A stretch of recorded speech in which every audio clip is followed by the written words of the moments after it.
mercy. Ain't no mercy.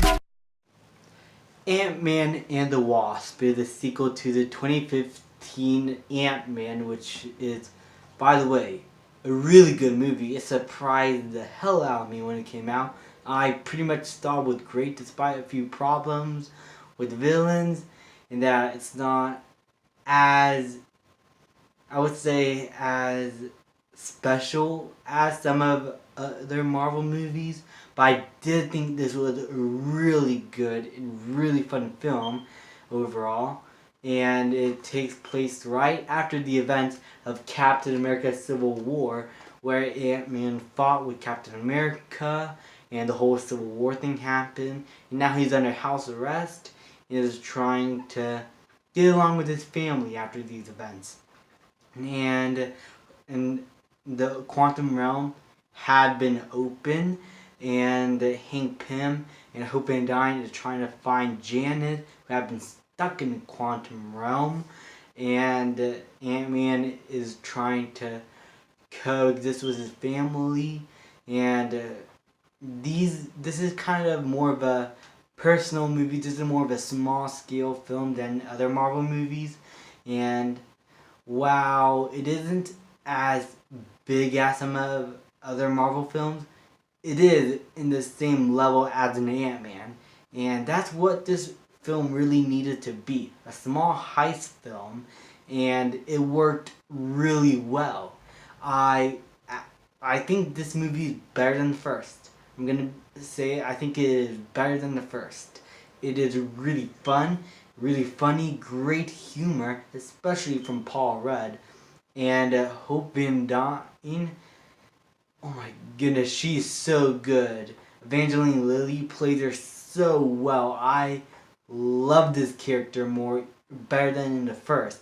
I think she got a lot more to do here, especially because her name is kind of in the title, so it would make sense that she's going to be in here a lot more, instead of being more of the supporting character that had a little backstory. I think she worked a lot better here. And I had to say, Hank Pym, I love him. He is great. I think that, what's his name again? Michael Douglas did a great job in this. I'm sorry, I keep on forgetting his name. He's not like, he is a big name, but I don't see him much in movies, so I just don't recognize the name sometimes. I'm sorry if you're watching this, but you were really good here, and I love the story that he was given, especially since he had been reunited with his wife, who does play a key part in this film, which I will not spoil. So as I said, this is more of a heist film. They are trying to go after some guy who's trying to take their tech, and there's a villain named Ghost out there that's also trying to do some evil stuff. And this is where the problems come in, is its villains. There is a lack of development with these villains, and especially coming off the hooks of great villains like the Vulture, Hela, Killmonger, Thanos. Marvel has been rocking it in the park with these villains. I mean, I feel like right now we were getting great villains, well developed, and you cared about them. Killmonger and Thanos had to be one of Marvel's best in recent years.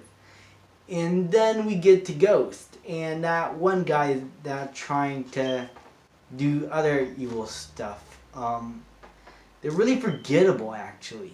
Ghost is probably the most developed one because she's kind of like the main villain, but even her character is kind of not given much, and I wish that she could have done more. It's just my opinion. But I think that the villains are weak. I don't think they're terrible. They're not like Steppenwolf bad or Enchantress levels bad or Victor Von fucking idiot Doom bad. They're just disappointing. they're just disappointing. I could have gone better. The villains could have been better here, but that's the only problem. The action here is really good. Peyton Reed, who returned, did a fantastic job with the action.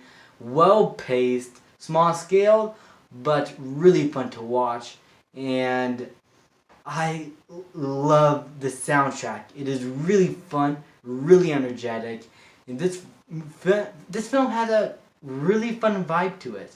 And coming off the hooks of Infinity War, this is kind of a smooth, relaxing, really fun time, and I really enjoyed it. I really love the energy. I love the pacing.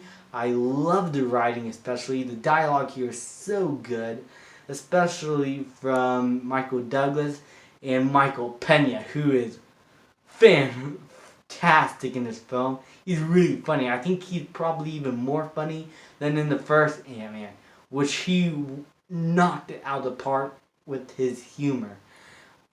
Overall, Ant-Man and the Wasp, I think it is a better movie than the first.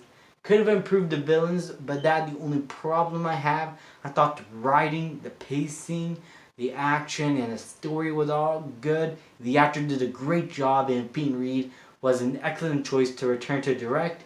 And he gave this film its own vibe, its own energy, and its own feeling to the audience, where you could just sit down, have a great time, and this is kind of a rare feeling to have.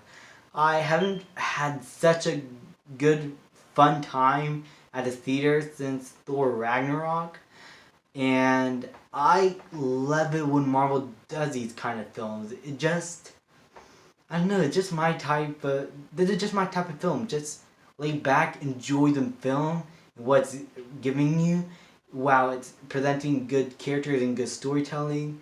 This film does it for me, and I really love it about it. And I can watch this over and over again as time goes on, I think.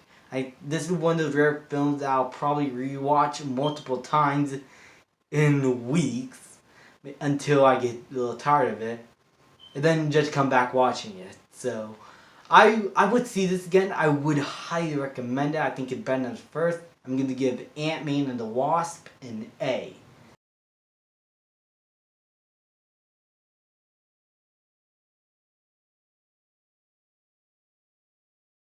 Could have done better with the villain, but overall this is a great film and I highly recommend it, as I just said. Thank you guys so much for watching. Please leave a like, subscribe, comment, and I will see you guys next time. I torture you. I'm a slave to your game.